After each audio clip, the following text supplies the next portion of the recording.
Hey, hi, ho, he, ha. Good afternoon from London, England. Or should it be good morning, good evening, or in some cases, good night and rest well from your host, your guide, the one and only and truly, DLG Repping.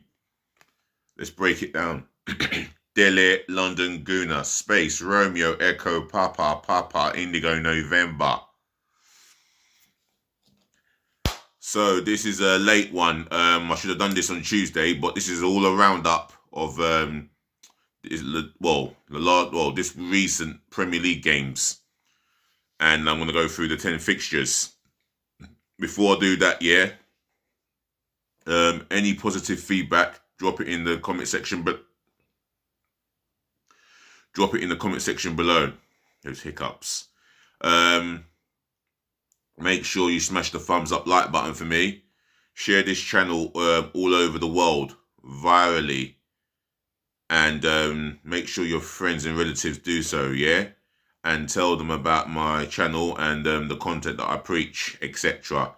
And make sure your friends and relatives get this video and tell them to share it amongst their friends and relatives. Also, the number one thing I ask, is to subscribe. Yes, like, comment, and share, but make sure you subscribe. Speaking of which, I've got a new subscriber. He goes by the name of Barry Larry. Shout out to yourself, Barry Larry, yeah? Thanks for the love and support, yeah? All appreciated on this channel. Love and support to all my subscribers. Now that you are you're the 197th subscriber to my channel. Massive shout out to you, yeah? Barry Larry, if you can get your friends and relatives to subscribe to the channel, yeah? All is good, yeah? I'd really appreciate that. So let's get subscribing. Until then, we're going to go through the Premier League roundup. It's a late one, and I sincerely apologise to all my viewers for no show for yesterday. I was meant to do one earlier hours of this morning because,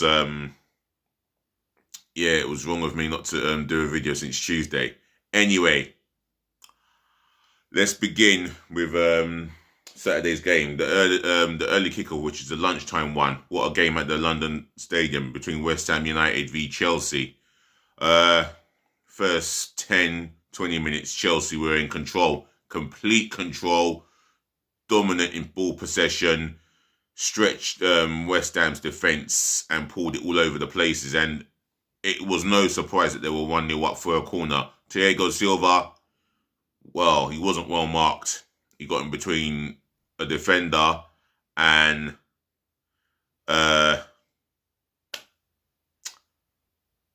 Mikel Antonio, and he headed to go 1-0 up, to put Chelsea 1-0 up. And for me, I fancy Chelsea to get the 3 points in that game.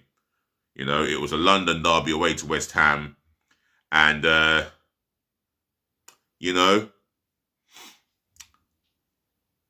what can I say? Chelsea were in cruise control. But a moment of, after 20 minutes, Chelsea lost their way a little bit. And in a moment of stupidity from Jorginho in the space of a week, a back pass to his goalkeeper under severe pressure. But what Edward Mendy must do is not commit unless he's sure he's going to win the ball. He wasn't sure. He's just gone in because he's panicked and conceded the penalty. You know, if you're going to foul the player, make sure it's out of the box. Concede the free kick, take a yellow card. And stepped up Lanzini to slot away a fine penalty, send the goalkeeper the wrong way, 1-1. But 3 minutes till half time. What a strike by Mason Mount. And the ball to find him. I can't remember who gave the assist, but my word, it was a fine bit of play by the player who assisted Mason Mount. And Chelsea were 2-1 up. I expected them to go into the interval with full of confidence, ready to come out and blow West Ham apart, but it wasn't the case. That home crowd, that fine home crowd, was so much behind West Ham. It is a London derby. There's no love lost between the two sets of supporters, as you well know. It's well documented. But on the pitch, West Ham gave us a London derby to remember, and Gerard Bowen, their best performer on the day, he deserved to get an equaliser for his persistence. Even in the first half, he was West Ham's most threatening player, and rightfully so, man of the match. He got an equaliser, and then, well, West Ham get a throw. I think it was a poor throw by Masuaku, Arthur Masuaku. The key to it was, Antonio went on the wing, overlapped Masuaku, created that space, and for the life of me, there was no way he was meant to cross the ball. There was no way, it was no way he was meant to score that goal. He was meant to cross the ball, and he caught Mendy off guard, and Edouard Mendy, he's obviously lent to his left. By the time he shifted to his right, he was 2 seconds too late. Well, he was a tad too late, should I say. And he's pushed the ball into the near post, into the back of the net. It was one of those freaky, bizarre moments. And it cost Chelsea all 3 points.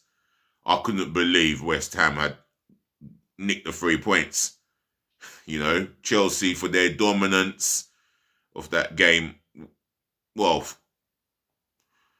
for the dominance in the first half, then the second, then West Ham go and nick it. And to be honest, West Ham contributed in that second half, and they should have won it with a Gerard Bowen second goal, West Ham's fourth, but he skies it over the bar from a acute angle. However, West Ham held on and got the 3 points they deserved. And for me, it finished West Ham United 2, West Ham United 3, Chelsea 2. Next game, Newcastle United v Burnley.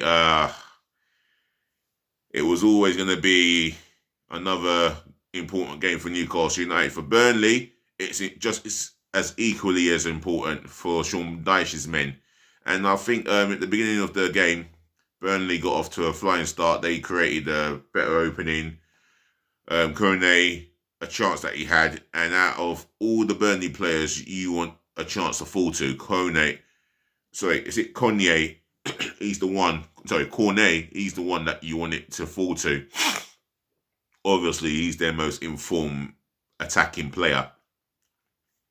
However, Newcastle grew into the game, created opportunities, and before you know it, a mistake by Nick Pope.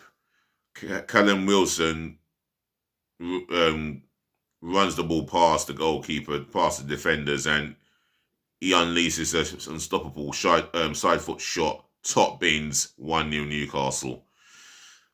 From the second half, from what I saw, I think Burnley were pressing for the equaliser. Newcastle were pressing for the killer. It was a game of few and far opportunities, but Newcastle held on to get a clean sheet and a 1-0 win, and their first Premier League win of the season. And I stand by what I say. I do not believe Newcastle will go down. I said they won't go down, and I'm going to stick by what I say. If I'm wrong at the end of the season, then it's egg on my face. However, it finished Newcastle United 1, Burnley 0. Wolverhampton Wanderers v Liverpool. Wow. I think Liverpool were in control of the possession of the ball, created better opportunities. Wolves had a couple of chances that I can only remember. However, one of the misses of the season came from Diego Jota, where he's chasing the defender and goalkeeper get tangled up. But Jose Sa should not have come out so far. And he caused the confusion for his defender. Should have allowed the defender to deal with the matter. He didn't. He came out because he was eager to try and get the ball out, but he ended up causing his own problems, which caused the Wolves defenders to race onto the line. And Jota, instead of side footing the ball at the back stick, he's blasted it into the crown jewels of Connor Cody, and blinding. It hurt. Believe me, it hurt. I can't imagine. I don't think I want to imagine being in that situation, having to stop a goal line clearance with the crown jewels, and he knew about it. He was wounded; he could barely stand.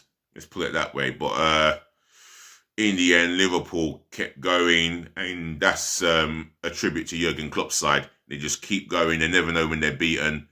They never know when they are going to draw the game. And super sub himself, Divock Origi, from a Salah assist. Good play by Salah when the ball comes in from a cross-field pass. He controls it well.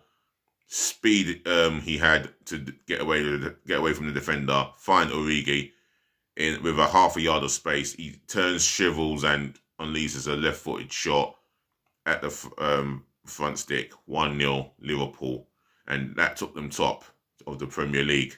And I'll tell you what, you could tell by the noise of the cheering Liverpool fans produced. You could tell that it was a big importance win. Big win of any importance. And yeah, Liverpool fans are relieved, which finished Wolverhampton Wanderers 0, Liverpool 1. Southampton v Brighton Hove Albion. I think Southampton were on top in the first half, created the better of the opportunities. Sanchez had to make 3 good saves, especially from Broja, who's a Chelsea loanee. But I think Broja got the better of him, well, when he was put through. I think Ward-Prowse got the assist. He left Duffy on his backside, cut inside, and slotted past Sanchez. And this time, he was not to be denied. Southampton were worthy of their lead at half-time. Second half, I think Brighton pushed for the equaliser, and you can see by the way they controlled the ball, the way they had possession, and they got their rewards in the end, right at the death, where Romeo concedes a stupid free kick at the edge of the box. Free kicks taken, blocked, ricochets to Mope, I believe, and he's unleashed a right-footed shot in off the post, keeper no chance, and because Ward-Prowse did not come out in time, he is onside, Mope, so he gets his 6th goal of the season. So from there on, it finished Southampton 1, Southampton 1, Brighton Hove Albion 1. Watford v Man City, it was only one winner, and for me, well, the way Man City took the game to, not just took the game to Watford, pressed them, they were pressing for the lead, and you can see Man City were in complete control. Cross comes in on the left, Raheem Sterling's not going to miss the header from where he was. That header had to be on target, and it was 1-0 Man City. Bernardo Silva, who for me, maybe the best player dribbling-wise in the Premier League, all round maybe in the Premier League. He gets onto the score sheet, find better play by him. And then in the second half, Man City carry on from where they left off in the first half. And my word, what a goal by Bernardo Silva. It was a fine strike at the back stick, top bins, leaving the goalkeeper no chance. But for me, the goalkeeper did make some saves in between 2 to 3-0.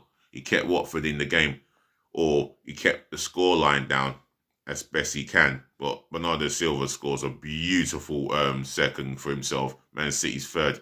But my question is, Danny Rose, an experienced left back of all his career, what is he doing showing Bernardo Silva in the inside when he should show him down the line? Push him down the line, let him go on his right foot. But I have no idea what goes through the mindset of Danny Rose. And he's got to take responsibility, because that's poor defending and poor play for someone who's been an England international. Not good enough. Someone of his experience. It's just totally unacceptable. But again, taking nothing away from Bernardo Silva, who was the man of the match, hands down. Great goal. But Watford got back into the game. They never completely had their heads down. Cucho Hernandez, a Colombian international, he races onto a through ball, has a shot, hits the post, but he does what most South American attacking players don't do and don't give it up. They just kept going, and he got onto the second. He got a second bite and got a consolation. Emmanuel Dennis, for me, he was lively but very greedy at the same time. He will frustrate the life out of their fans and his teammates. He's got to know when to pass and when to shoot, and when not to shoot and when not to pass. He's got to get that up there. Watford could have reduced the deficit to 1 at the end of the game, and Joshua King, he's got to do better. He's got to score or force Ederson into a fine save. And speaking of saves, I think Ederson made a good save in that second half. But nevertheless, it finished Watford 1, Man City 3. Sunday's game, Aston Villa v Leicester. Let's go through that game. And what a terrific game it was from a neutral point of view. It had pace, identity by two teams in terms of their style of play.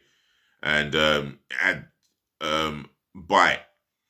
It was Steven Gerrard going up against his old manager at the time, Brendan Rodgers, who released him off his contract. And I think Aston Villa were worthy of the lead in the first half. I don't know if Ollie Watkins got the goal. No, Enzo Konsa, he got the first goal. It was a tap-in, I believe, and the goal, he got the first goal, I believe. I think Leicester equalised, or was it Leicester that got the first goal? I can't really remember who the goal scorer was. But for me, I think Leicester got the equaliser, and it was worthy of it was worthy of a goal. I think it was Leicester got the first goal of that game, and then, as I remember, Konsa got the equaliser. Oh, I'm getting confused there. Aston Villa fans, let me know who got the first goal, because I know Kensry scored the winning goal from a McGinn corner, and it stood. Yeah, it was possibly controversy over Konsa's first goal, but VAR cleared it up and allowed the goal to happen. Leicester were not at the races at all, maybe. I don't think they were at the races as such, but, they play a good brand of football. I've always admired the principle of Leicester. And Aston Villa, under Steven Gerrard, they go from strength to strength. And I think Villa fans, speaking on their behalf, I think they're pleased with the start that Steven Gerrard has got at the moment. He's won their respect already, I believe. I think Villa fans are warming to him very nicely, and that's a good relationship. That should be a good relationship between the supporters and Steven Gerrard, and the relationship with the players. With in concerning Gerrard, I think he's got their respect already, and I think Villa see a philosophy that comes from him and they believe in. So, all is going well for them. So it finished Aston Villa 2, Leicester 1. Man United v Crystal Palace, the debut of Ralph Rangnick. What can I say? It was a dominating performance by Man United. I think ball possession, Fred was all over the place for me, and I think he was the man of the match. Crystal Palace, they will entertain a lot of teams. They'll win over a lot of neutrals by playing this attacking brand of football. And then Vieira has installed that belief of the players due to the philosophy that suit the attacking players. Defensively, they are conceding set pieces. And I think Man United were just on top at all times. And you could see Fred was definitely on his game, making tackles, having shots. He was playing with a lot of belief and a lot more renewed confidence. And in the second half, his goal, which was teed up by Mason Greenwood, was a very good goal on his weaker foot. Mr. Rangnick had to ask the question, did Fred score on his right foot there? Jokingly. yeah, United got the 3 points and it was well deserved. Game one from Ravnik started off with a win, so it finished Man United 1, Palace 0. Leeds United v Brentford. This was a good game from the neutral. Leeds United starting off. Well, I think Brentford played well in this game. Maybe unlucky not to get the 3 points, but Leeds, I think they were more effective in the first half, and they took the lead. Oh, I don't know who scored the goal. Oh, Tyler Roberts. Yeah, lively Tyler Roberts got onto the score sheet. Credit to Brentford, they never let their heads drop, and they got the equaliser through in the second half through I've forgotten the guy's name. I've forgotten the guy's name. Brentford fans, name me the goal scorer of your equaliser at Ellen Road, because he got a good goal there. And Sergio Canos gets a goal for himself, which makes it 2-1 Brentford. But the moment that blew the house down at Ellen Road was when Brentford comes on a corner in stoppage time, flicked on by a Leeds player, and Bamford gets a fire on it, and the pandemonium around Ellen Road was deafening as he scored his goal. And looking at the stats, Leeds were the better team on the day, and they could have won it. They could have, quite frankly, have won that game. However, it finished in a draw, so it finished Leeds United 2, Brentford 2. Spurs v Norwich. If you're talking about a home banker, I'm going to analyse this very carefully. For me, Tottenham played with a lot of speed, a lot of conviction, and you can see they're buying into Antonio Conte's philosophy. The three at the back, the two wing backs, two midfielders, and the three attackers, and you can see they're playing with a lot of pace. You see they are fluent in their attacking play, and what a strike by Lucas Moura, beating three players and creating that space for himself to unleash an unstoppable right-footed shot. Top bins, keeper, no chance. This is a typical Brazilian player doing his business. And, well, second half, Tottenham were only going to keep pushing for the second goal, and it was only a matter of time. Came from a set piece, Davison Sanchez scoring his second Premier League goal since he scored his first at Wembley, and blasting it from 5 yards out. He was never going to miss the target from there. That was a basic goal for him, and the technique he showed, well, a typical South American player. And then Heung-min Son on the score sheet again. The form that he's shown, he went through a goal drought. Now he's got 2 Premier League goals within the space of a week. Well done to Heung-min Son. And every time Tottenham were on Norwich, they looked like they were going to score. Norwich, they caused Tottenham some problems from an offensive point of view, but they just couldn't finish their dinner. That is as simple as. However, their heads didn't drop at 1, 2, 3-0. They still kept going, and that's a tribute to Dean Smith there. However, it finished Spurs 3, Norwich 0. The game on Monday, Everton v Arsenal. Bloody hell. What an abject but shambolic performance from my team in the red and white. Just not good enough. Just not good enough. Richarlison had 2 goals disallowed, and if it wasn't for the offside trap, we should have lost 4-1. He should have had a hat-trick. He should have been going home with the match ball. We were just not at the races. The only thing that was positive was the goal that we got just before half-time, or in stoppage time of half-time, or stoppage time of the first half. And for me, that one was a bit of a lucky goal because it came off his shin, Odegaard that is. But good cross by Kieran Tierney. Arsenal went 1-0 up, and then they just decided to sit back and soak up pressure. And it was only a matter of time until Everton got the equaliser. Let's be real. Damari Gray, who had a fine game, I think he was man of the match on the night. Cuts inside, unleashed unstoppable right-footed shot, looped onto the bar, and Richarlison, this time he was not to be denied for the third time.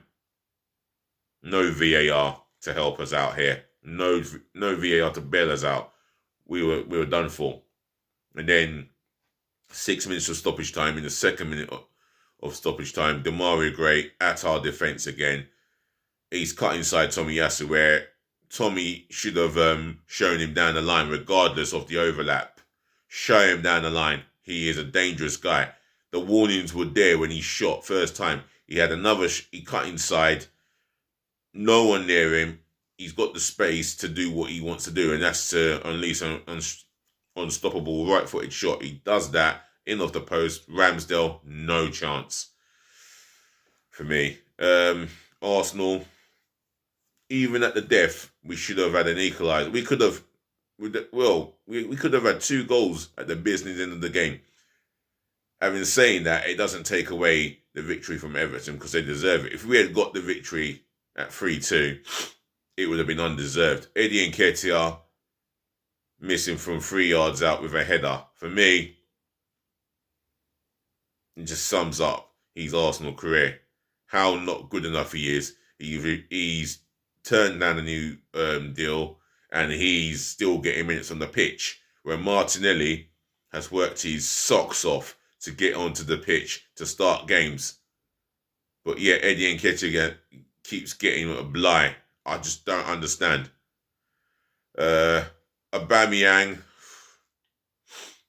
he just showed me why he should be stripped of the captaincy and dropped onto the bench. Partey was poor. I've said this in my ratings. Excuse me. I've said this in my preview and while I was doing the ratings in my preview. You know, for me, not good enough. But Everton, worthy of their win. And this is an Everton side. Remember, they were on their knees as a club. Benitez was under pressure from the fans, the board. The players were not functioning for him, and they get 3 points against 3-hit Arsenal. It's like finished Everton 2, Arsenal 1. Now, that's the end of my Premier League roundup. It's nearly half an hour long. But ladies, gentlemen, to the boys to the girl. Excuse me. I'd like to say thank you for listening. Thank you for tuning in. Thank you for watching. As I always say, saving the best to last. Thank you for putting up with me. Achoo. Bless me. I'll be back again, hopefully, maybe this evening, if not tomorrow, with a preview of Arsenal v Southampton and a team that I would go with. I don't know how I'm going to say this, but if we win this, we still have to try and win every other game to, you know, push on to get top 4. You know, for any glimmer of hope of top 4, we have to win that game. Anyway, I'll be back with a preview of that game tomorrow. Take care of your friends, take care of your families, take care of yourselves. Stay safe. Peace, love, and bless again, as I always say. Remember to like, comment, share, and subscribe like Barry Larry. Big up yourself again. Otherwise, Barry Larry, get your friends and your family to subscribe to my channel. Until then, we talk again. DLG Repping says we talk again. Just please be nice.